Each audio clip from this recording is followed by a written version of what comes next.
2010, la norme ISO 26000. Cette norme internationale offre des lignes directrices sur la responsabilité sociétale afin d'aider les organisations à structurer leur engagement en matière de RSE.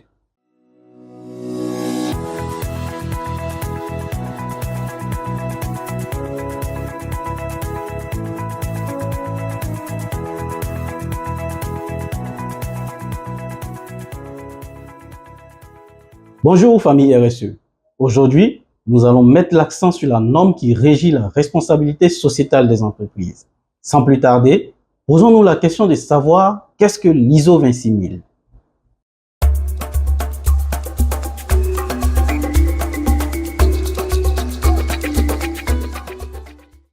L'ISO 26000 est une norme internationale publiée par l'Organisation internationale de normalisation ISO en 2010. Elle fournit les lignes directrices de la responsabilité sociétale des organisations en leur permettant d'intégrer les principes du développement durable dans leurs stratégies et leurs pratiques.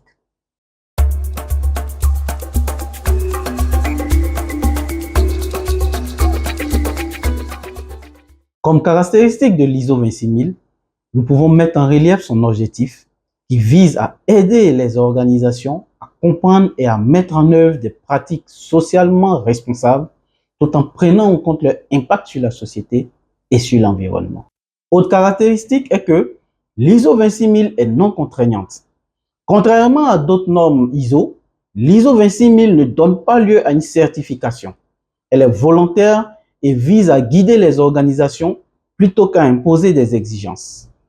Nous avons aussi son applicabilité universelle car elle est conçue pour s'appliquer à tout type d'organisation, quelle que soit leur taille, leur secteur d'activité ou leur localisation géographique. Enfin, son approche holistique, vu que l'ISO 26000 adopte une vision globale de la responsabilité sociétale, englobant les dimensions économiques, sociales et environnementales.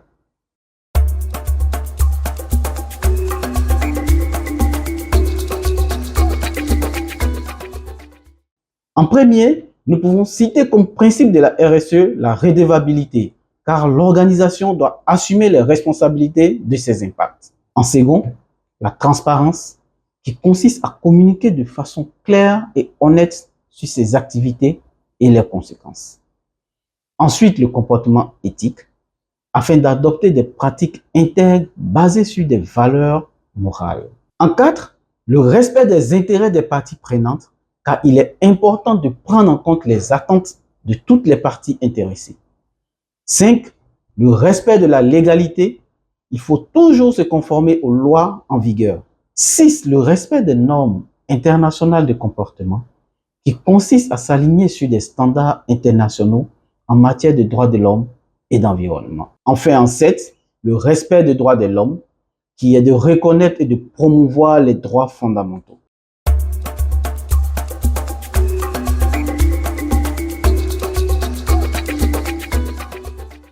Ce sont des thématiques qui structurent la mise en œuvre des pratiques de responsabilité sociétale.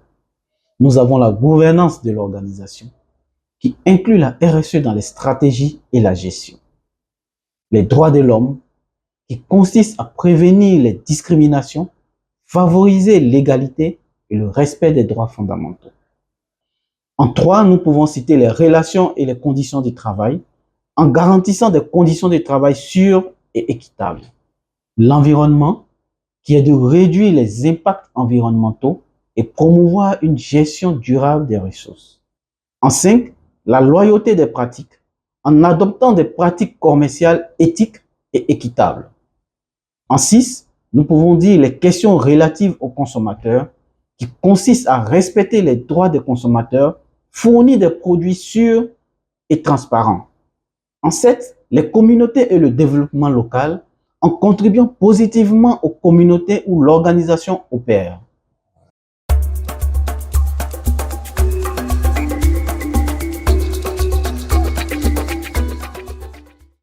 Comme avantage de l'ISO 26000 pour les organisations, nous pouvons citer l'amélioration de leur image de marque et leur crédibilité, la meilleure gestion des risques juridiques, réputationnels, le renforcement de l'engagement des parties prenantes, la réduction des impacts négatifs sur l'environnement et la société, la contribution aux objectifs du développement durable. J'espère que cette vidéo vous a permis de connaître le rôle de l'ISO 26000 et vous sera d'une grande utilité dans vos activités. Merci et je vous dis à bientôt pour une prochaine vidéo.